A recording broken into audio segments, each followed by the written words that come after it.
Case ഈ തൃശ്ശൂരിലെ തോൽവിയില് കൃത്യമായി പ്രചരണത്തിനടക്കം മുതിർന്ന നേതാക്കളൊന്നും എത്തിയിരുന്നില്ല എന്നൊരു പരാതി കെ മുരളീധരൻ ഇന്നലെ ഉയർത്തിയിട്ടുണ്ട്. ഒപ്പം തന്നെ അദ്ദേഹം പൊതുപ്രവർത്തനത്തിൽ നിന്ന് പൊതുജീവിതത്തിൽ നിന്ന് മാറി നിൽക്കുകയാണ് എന്നൊരു പരാമർശം കൂടി നടക്കുന്ന സാഹചര്യമുണ്ട്.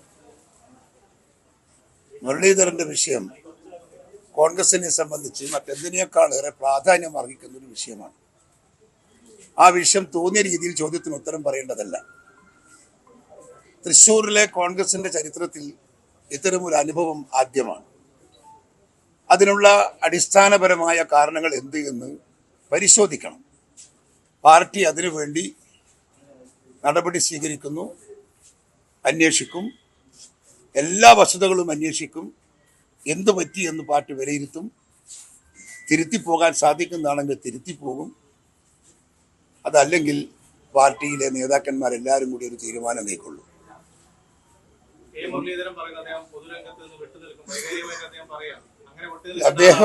അദ്ദേഹം അങ്ങനെ വിട്ടു നിൽക്കേണ്ട ആളല്ല. അതാണ് ഞാൻ നേരത്തെ പറഞ്ഞത്.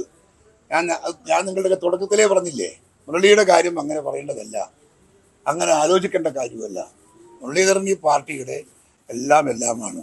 ഞങ്ങളൊക്കെ അത്രയേറെ ബഹുമാനത്തോടെ കാണുന്ന കെ കരുണാകരൻ്റെ മകനെ നമുക്ക് മറക്കാനും നമുക്ക് ത്യജിക്കാനും സാധിക്കില്ല. ഞങ്ങളെല്ലാം ഒറ്റക്കെട്ടായി മുരളിയോടൊപ്പം ഉണ്ട്. വന്നിരിക്കുന്ന ഈ തെറ്റുകൾക്ക്, അദ്ദേഹത്തിൻ്റെ മനസ്സിൽ വന്നിരിക്കുന്ന തോന്നലുകൾക്ക് എന്തെങ്കിലും പരിഹാരമുണ്ടെങ്കിൽ ആ പരിഹാരം ഏത് സന്ദർഭത്തിലും പ്രാവർത്തികമാക്കാൻ KPCC തയ്യാറാണ് എന്ന് ഞാൻ അദ്ദേഹത്തെ അറിയിച്ചിട്ടുണ്ട്. നിശ്ചയമായും അന്വേഷിക്കാൻ പോകുമ്പോൾ പിന്നെ തൃശ്ശൂർ DCC അല്ലേ മറുപടി പറയേണ്ടത്. അവരുടെ കീഴിലല്ലേ ഇതെല്ലാം നടന്നിരിക്കുന്നത്. എന്താണ് അദ്ദേഹത്തിൻ്റെ മനസ്സിന് സംഭവിച്ച പ്രശ്നം എന്താണ് എന്നുള്ളതാണ്, പരാതി എന്താണ് അദ്ദേഹത്തിൻ്റെ എന്ന് കേട്ടാലേ നമുക്ക് ഇത് ആരോടാണ് ചോദിക്കേണ്ടത്, ആരോടാണ് പറയേണ്ടത് എന്നതിനെ കുറിച്ച് മനസ്സിലാക്കാൻ നമുക്ക് സാധിക്കും. അതിനുവേണ്ടി അദ്ദേഹത്തെ ഞങ്ങൾ കാണുന്നുണ്ട്. അദ്ദേഹത്തെ കണ്ട് സംസാരിക്കും. അദ്ദേഹം എന്ത് വില കൊടുത്തും അദ്ദേഹത്തെ പാർട്ടിയെ നിലനിർത്തി കൊണ്ടുപോകാനുള്ള തീരുമാനമായിരിക്കും കേരള പ്രദേശ് കോൺഗ്രസ് കമ്മിറ്റിയുടെ തീരുമാനം എന്ന് മാത്രം ഞാനിപ്പോൾ പറയുന്നു.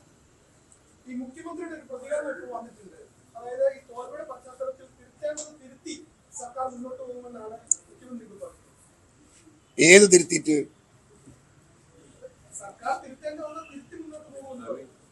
അല്ല, ഏത് സർക്കാർ?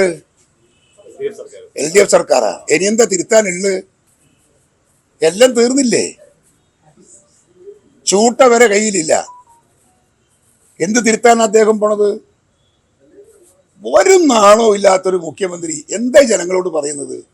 ഇത്രയും നാണം കെട്ട ഒരു പരാജയം ഏറ്റുവാങ്ങിയിട്ട് അദ്ദേഹത്തിന്റെ പ്രസംഗം. മറ്റൊരു മുഖ്യമന്ത്രിയാണെങ്കിൽ നോ കമന്റ്സ് എന്ന് പറഞ്ഞു പോകും പത്രക്കാരെ കണ്ടാൽ. എന്ത് പറയാൻ അദ്ദേഹത്തിന് അർഹത, അവകാശം? ഇവിടെ എത്ര സീറ്റ് അവർക്ക് കിട്ടിയത്?